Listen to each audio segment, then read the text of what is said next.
What's going on? Hand me that, please. Thanks. What's going on?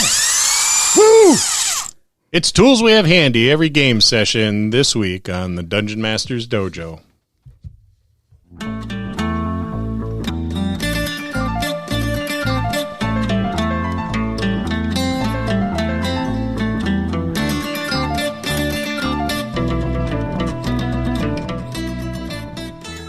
Greetings and salutations, fellow DMs, GMs, referees, judges, game operation directors, and all other varieties of storyteller. I am Lou, and these are your Dungeon Masters. I'm Scott. And I'm Bill. Welcome back to the dojo. So today, we're talking about tools. Yeah, like power tools, right? I got a whole shop full of them. Yeah, I don't know how to use any of them. That's why I have a evident. shop full of them. I get a phone call. Bill, I bought something brand new. Yeah, what's it look like? I don't know. You haven't come over and put it together yet. That's Scott for That's you. pretty much it, yeah. Yeah. I need a wall built. I'll hold stuff for you while you do the building part of it so it's not crooked. So, He picks things up and he puts things down. so let's get into it. What are some of the tools that we'll see that a GM will use? I always use a DM screen. Ever since I've started running, I've always used a DM screen. You can't let your players know How what's bad you're going on. rolling? Well, they already know that. That's one of the pitfalls to playing with the same people all the time for decades. We look forward to it. To the bad rolls, yeah. We can count on them. The DM screen is kind of like the my gaming briefcase. You know, I started using custom DM screens, so I have a new customizable one that I can just slide inside of it, whatever it is I need or want. The old style screen was nice, you know, but some of the stuff I don't need to know because I already know. I have it committed to memory. So a customizable one is great, and you could get these things on Amazon or Etsy or something. There's and they're pretty reasonable in price. Some of the stuff I like to put on mine are character info. You know, so I got these players at my table. I want to know who's got what player, or what player's got what character, their race, their AC, their level, their class, hit points, any immunities that they may have. I'll jot those down on there.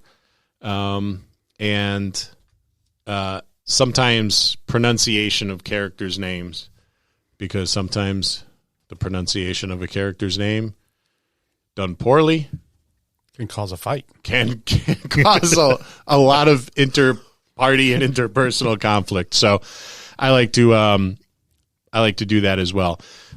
Encounters too can go right in there, so you have the encounters right up in front of you. I like to have those. Back in the old days of the AD&D DM screen, I always had two of them held together with a binder clip, and I'd clip my stuff on the inside, so I could see that over the stuff that I really didn't need any sort of kind of refresher on. NPC notes I always put on my DM screen. Who the NPC is, what their name is, what they sound like, what they look like, just a quick sentence or some bullet points. Do yourself a favor while you're at it. Have a list of NPC names, taverns, other establishments there, because someone's always going to ask. The town name? The town name. Town names are always something people ask. Nobody writes it down. No, they just keep asking. Yeah, except for Marcus. Marcus writes it down. There's always that one person that is kind of like the one that chronicles all the journeys. But The official note taker. they always ask. He's They our always secretary. What's the tailor's name? And then you're stumped, Ricky, or something like that. So have a list of names handy that you can always have a look at, because you will be asked. The screen I have and a lot of the other screens out there have sleeves big enough for 8.5 by 11 sheets of paper, so you can really customize your stuff. Terrain. We use terrain. More on that later, but one of the other things you could do with these customizable DM screen is print out a backdrop, kind of like a matte painting. You know, the old sci-fi movies, Forbidden Planet had some really cool matte paintings in the background. So these act like matte paintings. So if you're doing like a mountain terrain piece, you can have some printouts from the computer of mountains, and you can find some really cool fantasy backdrops. So you just slide them on the player's side of things, and it really adds. Now, see, I never use a DM screen. Never. I've never seen you use a DM screen. I roll out in the open. I'm big on clipboards. I have a clipboard, and I have basically the same exact information you just listed, all on a sheet and a document protector. And if I haven't committed to memory, I can just quickly flip through there. And the beauty of the document protector is you can write on the outside of it.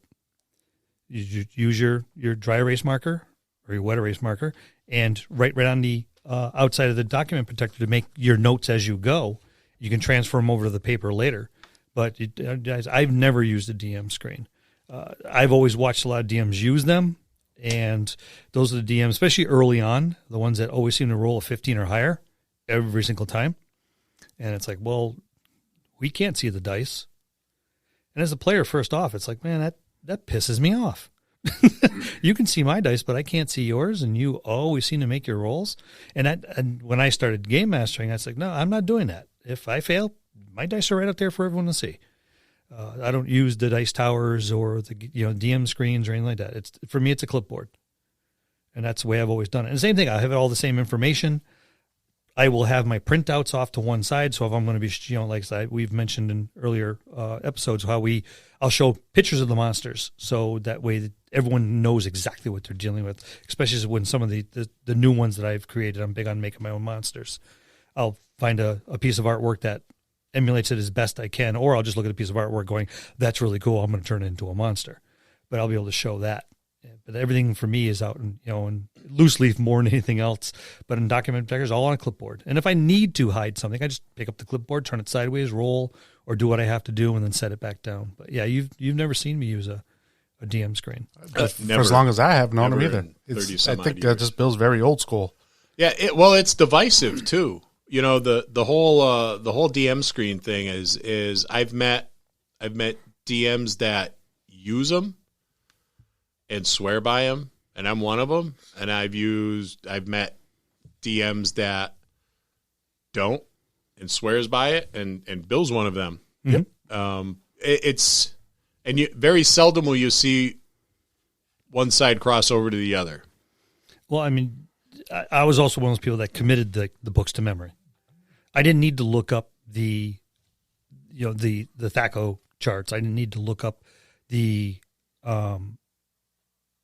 miscability table. I didn't need to look up the spell components for particular spells. I had the whole book memorized. You may have page to, and number. You may have to explain THAC0 to some of our younger listeners. Yeah, that's not a thing anymore. No, it's not. It's not a thing. Because I had it committed to memory too, because I love the THAC0. Yeah. THAC0 is an acronym for to hit armor class 0, and you based your rolls off of that, and whether you're above or below. So you'd roll, take your bonuses and add them in, or your negatives, and if you're THAC0 based on your experience level and your class said you needed a 14 to hit armor class 0, and you rolled a 12, then you do your math according to your chart with your pluses and minuses. So if your THAC0 was a 12, you rolled a 14, I hit a -2. Yeah, if you rolled a 10, I hit a 2. The higher the roll, the better, much like it is now. And the lower the armor class, the better. Entirely different than it is now. And that kind of speaks to the clunkiness, I guess, of that. Yeah, then that the numbers, system. then you go to saving throws, and they went the other direction as well. Well, every class had its own saving throws too. Right. Yep. So, yeah, the So yeah, I am dating myself when I mention things like that. Go Kind of getting a little off track here too. just well, hey, blame him. He made me explain it. This is true. But yeah, so for me, it's been a clipboard where if I need the information, it's there. It's at my fingertips. I can flip it over, show the people if I need to. But most things I commit to memory, and I never liked the idea of rolling dice behind the screen. I always liked the idea of rolling the dice out there. And my dice have always been very, very, very nice to me.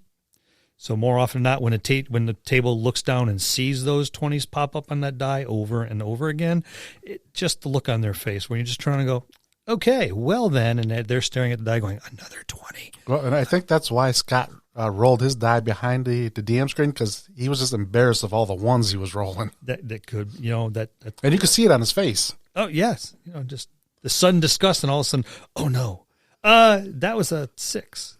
No, I don't think they know when it's a 1. they know when it's a 1. There's the look of utter defeat on my face when it. I don't have a set of dice. Like there's a set of dice that Bill uses that we all collectively hate. We and hate's a strong word, but it's accurate in this case. We hate it on a cellular level. And he puts these dice out on the table, like an angry dad does, like his belt when you're misbehaving. He'll put these dice out on the table, and we're like, oh, what a jerk. And we named the dice yes, too. The twins. The twins. That's the name we use in public. There's another one that's probably not appropriate for a mixed audience, so we won't go there. But you can imagine what it is. It's a pretty strong name. There was one game by day 3 at our week-long getaway. The room was renamed as the Mamatorium. I remember that room too. I was hearing all the crying from the other room I was in. They would take my dice from me, and then I'd just grab another set of dice and just keep rolling. And they'd roll just as good. And then they'd take those dice. And then I'd take their own dice and roll. So I've always had this wonderful affinity to dice. So I have no problem rolling them out there. So, yeah, getting back on track. Yes. I am one of those people that don't use the DM screen. It's not that I don't believe them, and I don't fault anyone that does. I just early on, I always thought it suspicious that you couldn't see the Game Master's roll, but everyone had to see yours. And from that point on, I decided, well, as a Game Master, good, bad, or ugly, my rolls are out there right along with the players. And there's a new fad with instead of using GM screens, a lot of people are using laptops now, and they're still rolling out in the open, or they're using automatic dice rollers now. What do you say about that? Well, I think that's hooey. Baloney, I say. You can't use one of those digital computerized Who's the dice rolling things from the future. You need a set of dice in your hands. You need that mojo. You need to channel that energy through Those you. are probably into the dice. same miscreants that put their character sheet on their laptop Oh, too, they are. instead of pencil and paper like the paper. good old fashioned Yeah. real gamers do. Trees died for a reason, and that's to provide you with a character sheet. Well, that and wiping your bottom, but that's another episode. So I can't. I use a laptop, but I never use a laptop for anything but tone setting, which I guess is a kind of good segue into like my second tool I use. Tone setters. Setting the tone is important to me, especially with. I'm big on story. So I will use a laptop, but I use a laptop to like play music or, like background sounds and stuff like that.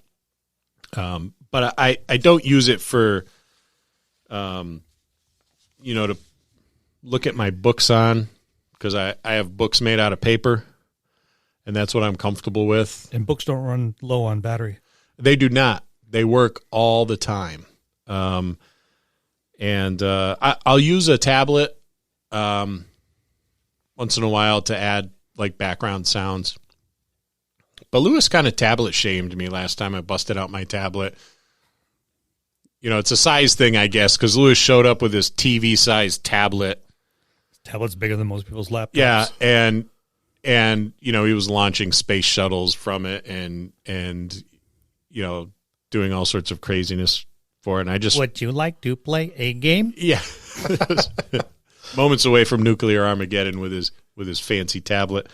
But I use that for immersion, for setting the tone. You could get some pretty good music on YouTube. There's a lot of talented people out on YouTube, and I know both Bill and I have gotten some music off of YouTube to use as kind of like our background music, much like you would have in a movie. Background sound effects are really, really cool too. Stuff like campfire sounds, forest sounds. Sirenscape is a pretty cool website. It is something that you have to pay a monthly or annual fee to use all of their stuff in there. But they have It's a real everything. Nominal fee, though. Yeah, it's not expensive at all. It's manageable. If you're a hobbyist and this is like your hobby and this is what you do, then it's almost justifiable, I would say. Well, you can always sit down for a couple nights and just make a list of all the sounds you think you might need. Yeah. Go in there and just download a bunch of them and keep it active for a month or two and just build up this massive library and then just, bail out of it. And when you have background music, which sets the tone for whatever part of the adventure that you're in, and you have some of these background noises, it adds that extra layer of immersion. I use terrain too. I think it makes a huge difference when you have terrain out on the table. So I like to travel with terrain when at all possible, and I make I make all of my own right now. I have a couple 3D printers that there's a pretty steep learning curve, and since I'm technologically inept, I haven't really gotten into the 3D printing thing yet. But They look pretty on the table over in the corner, though. He hasn't asked for help yet either. That's coming. That's coming. Part of the reason why I haven't used it too is there is a one of them is a resin printer, and you require a lot of kind of safety equipment. And finding nitrile gloves is very challenging now with the pandemic going on, and respirators and stuff like that. So that can wait. But if you're interested in making your own terrain, there's some YouTubers out there that I've watched religiously. Jeremy over at Black Magic Craft makes some fantastic stuff. I love that guy. Yeah, I've used him a lot. I've made some of my own terrain as well. I've helped you make some of yours, and we'll sit down and watch these things together going, wow, that's pretty cool. All right, let's head to the cellar and do it. Yep. And that's fun to do. It's all building insulation, not the cotton candy looking stuff though, but the foam. Wylock's Armory is another one. He does a lot of science fiction and Warhammer type stuff, but he's still got a pretty cool selection of terrain, and a lot of it's transferable. Luke's APS. Luke is a war gamer, but he's gotten into D&D, and he does some pretty good terrain tutorials. And there's this new guy, and I don't know what his name is, but it's Tabletop Witchcraft, and he just made a Roman Colosseum. I saw that one. It's crazy. This guy really talented, and he does all his stuff modular with rare earth magnets and stuff, so you can. All of his stuff is interchangeable, and he's nice. Built some ridiculous things. So check those guys out. And I can't talk about building your own terrain without talking about DM Scotty, the craft father himself. He's kind of the guy who started everything. He's like the Ozzy Osbourne of crafting DMs, kind of like the Gary Gygax of crafting DMs. And so he's over at the DM's Craft on YouTube as well. The 3D printing thing, there's a ton of 3D printing websites out there. So check them out. If you can afford a 3D printer, and they're pretty affordable now. If you use miniatures, that's the way to go if you want to like customize minis for your players. So I always bring tone setters with me. What about you, Bill? What's your number 2? I'm gonna keep slipping back to the old days. A lot of you game masters are just starting out. You may not be able to go out and start affording 3D printers, and may not have the time to do your own terrain out of foam and painting and stuff like that. A lot of resources on the net where you can pull down pictures of stuff already printed on graph paper, whether it's be fields or buildings.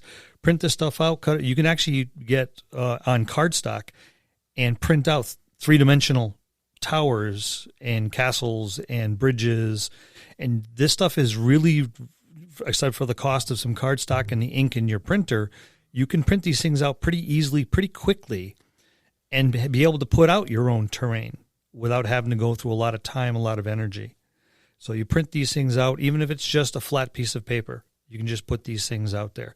And again, it's quick, it's simple. If you're just starting out and you don't have a lot of resources, this is a nice way to start and get them out there. So you can still have your terrain, still put out your tone, put out your bridges and your castles and your walls. It's just not 3-dimensional. It's 2-dimensional. But your players will get it. Your players will get it.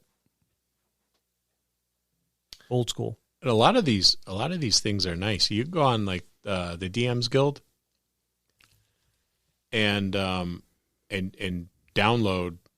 It's usually pay what you want. Mm-hmm. And they're pretty nice. They're nice, and they've got folding tabs and stuff. So if you wanted to go 3-dimensional with a tower or a tavern or some other building, you could certainly do that with a glue stick and those tabs. And one of our gamers, Mike, has shown up with a couple absolutely beautiful pieces of 3-dimensional printed on cardstock. Yeah, the towers and stuff like that. They were gorgeous, and they were interchangeable too, yes, between floors. And so it gave you the look inside of each floor as well. Absolutely, yeah. You got you pull the top of the tower off, or start with the bottom and work your way up, and the inside was all laid out for you as well. And very affordable. Mm-hmm. And Bill brings up a good point too, because this is kind of like that sort of thing's a hobby within a hobby, and the hobby could be expensive enough as it is, but you can still get terrain pieces out on your table and do it affordably. Well, I mean, the foam cutters that we both bought foam cutters for our terrain, and that was $120, $130 for the foam cutter. Yeah, and it's not cheap. No. And not everybody's in a situation where they can do that, or if it's even reasonable. It's not really reasonable when you first get into crafting your own terrain to maybe make that investment, because you don't know if you're going to stick with it. I mean, we're in a situation where we do a week-long game. We've mentioned this a number of times, where we do a week-long game, and we're always trying to up the ante a little bit more, set the tone a little bit more. So we started talking about doing terrain, and you did a lot of research into it, and all of a sudden we looked at, well, this is not only fun to do, but now you can customize your monsters and your terrain. And we went from desert to forest to mountains to snowy areas, and you had your trees, you had your rocks, we had stumps and a variety of stuff. And you can you're working on larger pieces for another game where rib cages were involved. Not real rib cages though. No. These old Halloween decorations. but you can. The scale is just how far you want to bring your imagination. But like I said, it's a hobby within a hobby, and we both have the disease where it's like, oh, that'd be cool, let's buy it. But not everyone, like I said, not everyone has the availability or the resources, or is just starting out and doesn't want to commit that deep. Just get some paper, print out some cardstock. There's, like I said, the DM Guild and a variety of other sources are out there where you can pull down this stuff, print it out, lay it on the table, and then you have your tavern, your bar, your stable, your streets. It's quick, inexpensive dungeon tiles is what a lot of it breaks down to.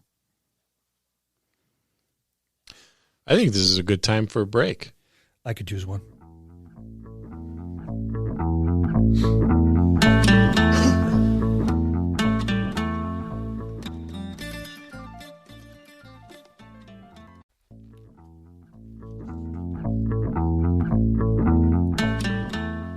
right, welcome back.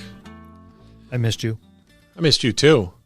Before we get on with our next one, do you mind if I throw a little plug and a thank you out to someone? Yeah, go for it.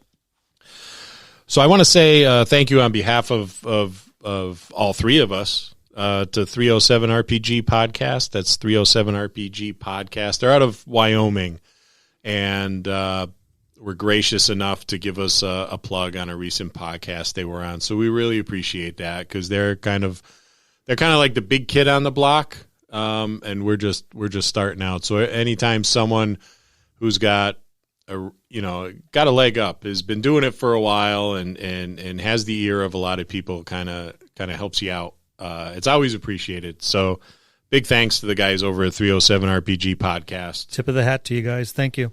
Thank you very much. So we're back. We're back. We're back. So one of the things that other things that I like to bring with me, and I travel to DM. The hangout is Bill's house. So we all end up coming over here. But I use a dice box a lot, and I started playing around with a dice tower, and my dice seem to be more responsive to falling and then rolling. You're touching them less. I'm touching them less, and I think that makes a really, really big difference. And I think they like that. That's because some touching is inappropriate. Yes, and much like many of my ex-girlfriends, the less touching, the better. So the dice down the dice tower seems to be working for me. So I've recently made the transition from the dice box to the dice tower. I use the dice box mostly to keep my dice wrangled in appropriately, because I have limited space behind the GM screen, and sometimes they find their way to the floor or across the table, where everybody gets to see the epic one that I rolled, and it's big fun, and it's a lot of laughs, which isn't bad. You're supposed to have a good time at the gaming table, but not at my expense. No, it's most often at your expense. Far too often at my expense. So I always bring either the box or the dice tower with me. I haven't gone quite as elaborate as a dice box. I went to the local hardware store and bought one of those boxes that holds little screws and nuts and bolts with little clasp on it, and that's what I throw my dice into. It's got little movable partitions. Way back when, I actually was using a tackle box. I had a leftover tackle box, and it actually worked out pretty good. I had a layer of foam in the bottom, put my figs in, another layer of foam, another layer of figs, close it up. You got all those little slots. Each one held a polyhedron very nicely. Spare change for the machines if we were traveling, or if we were all going to pitch in. That's where I'd hid my money from my wife, so I'd have money for pizza and beer, and so just an old tackle box. I go pretty low key. I call that old school. Old school. No school like the old school. Yes. Yeah. They're pretty, but as far as functionality, I'd rather hold the dice and roll them myself. But you get your dice do what they're expected. You know, what's they do expected more of than what them. they're expected. That's because I give them the personal touch. Got nothing to say for that. I don't, because I touch my dice enough, and they don't still don't do what they're told. Like some girlfriends.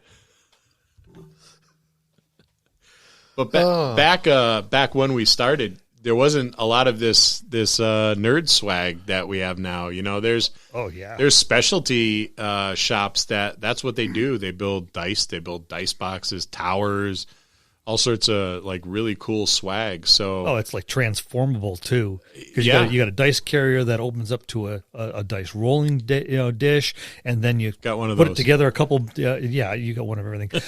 You put together another configuration. Now you have a dice tower.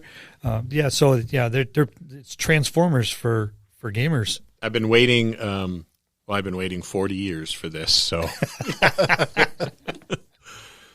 that's what I'm spending my first communion money on. Finally cashing in those bonds you got, huh? One of the no, go on. No, go ahead. I know both of us agree on this. The battle mat. Yep. The battle mat is a key piece that I carry with me. I've got a bunch of those too. So I like to bring the Mondo mat or the Mega mat. Which one's the one that's like queen size bed blanket size that we That's use? the Mondo mat. The Mondo mat. That's the one that I put on my table. And It's 4 foot by 8 foot. yeah, well worth it. I carry it in a giant PVC tube. It can be weaponized quite easily when in the tube. I got these battle mats from Fat Zebra Designs that are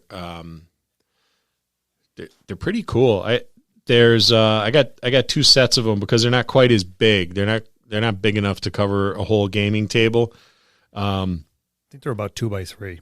Yeah, they're relatively small. I got to put 2 of them together, but they look great when you put terrain pieces on there because there's snow terrain, there's cobblestones. I got one that's wood, there's water, desert, and you flip them over and it's another terrain or another interior. And a shark. They already have the squares already printed on them. Yeah, and they look great when you start putting rocks and other terrain on them. Mm-hmm. So I'll take those. I'll take those especially on our big game, and I'll use those a lot for setting kind of like that, setting the table up. You got to remember to bring extra dry or wet erase markers with you, depending on what kind you're using, and make sure you're using the right one on there. Yeah.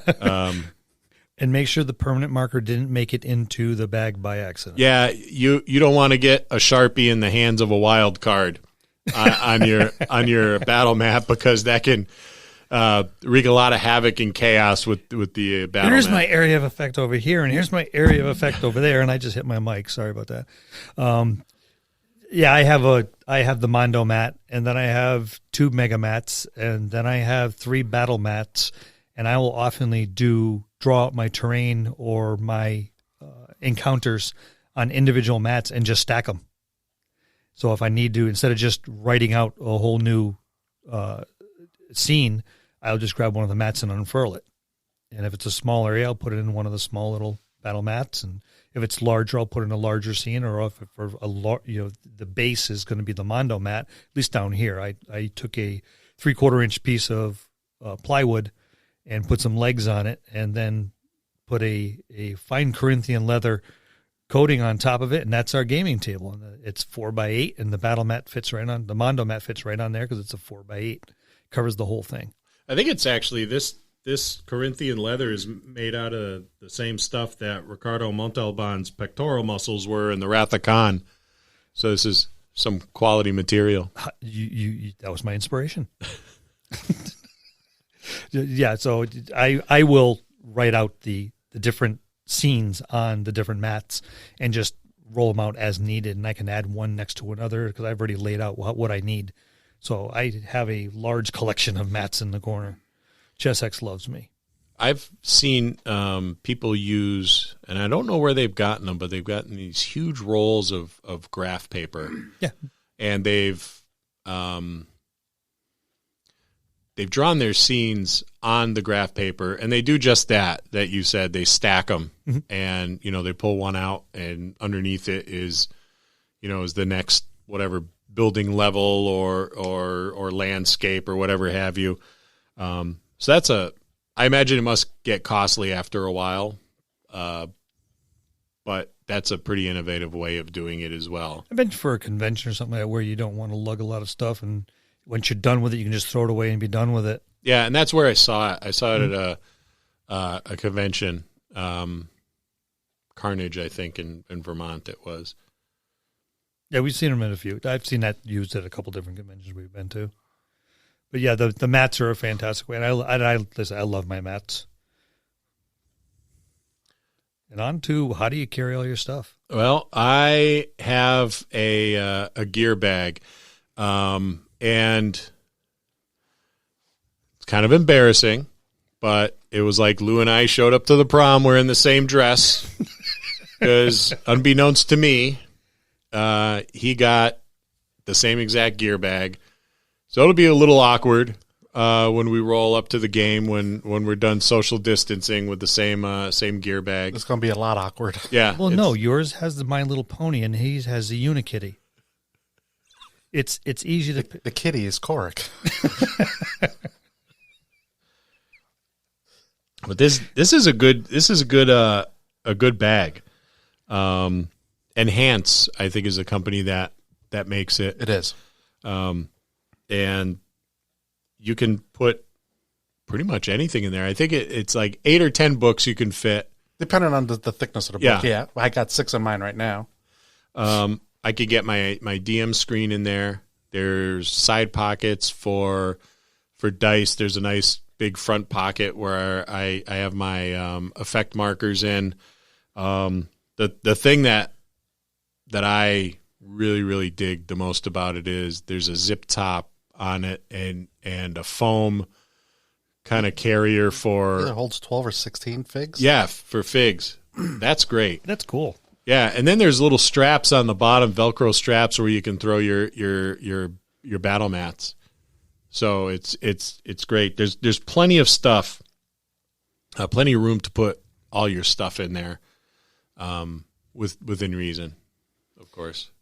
My gear bag was made by Craftsman. It's a toolbox. It's a fairly good size one. Multiple trays, telescoping handle with wheels built right on it. I can load up a good dozen books in the bottom. I have foam layers on the trays where I can put my figs. I can probably get a good 30 figs in one tray if it needed to be. And then the secondary tray carries my markers and spare dice and any loose things that I have. So once again, I kind of go low tech or whatever I happen to be running into, going, I bet you that would work. Big on conversion stuff. Is this the box that you found on the side of the road while driving home from work? Yes, it is. The one that upset your wife because she didn't know if it was it contained some hidden filth or something? Well, it did smell a little bit like cat pee, but with a little bit of bleach and water and left it out in the sun, it cleaned up pretty nice. Like I said, old school. Oh, definitely old school. But it works amazingly well.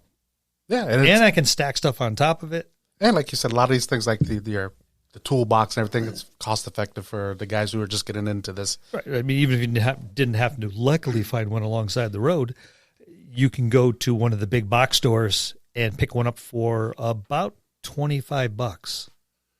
Now, I don't know what your gear bags cost you. 84. Yeah. So the old man didn't do so bad after all, did he? Yeah, and it is large enough so that Bill can sit down on it, like those fancy walkers. Damn straight. They have the seat that you can flip down. And sturdy enough. Yeah, and the handle makes a fine back, so he looks like he's sitting on a throne. As it should. As the game master, that's exactly what I want to look like. That I'm sitting on the throne. There's a lot to be said, though, about having a bag with wheels on it, especially if you're carrying like 100 pounds of books. That's a lot of books. And when you're as old and frail as me. We're catching up, but we're not there yet. So, yes, we're not as old as frail. But with that said, that's going to conclude this episode, and that's a peek behind the DM screen. Tools we have handy for every game session. That's going to conclude this episode. Thanks for tuning in and listening. Please subscribe to the podcast for more great content. If you'd like to hear a particular topic, you can reach us on Facebook at the Dungeon Masters Dojo, or you can drop us an email at thedungeonmastersdojo@gmail.com. Thank you, and have a good day.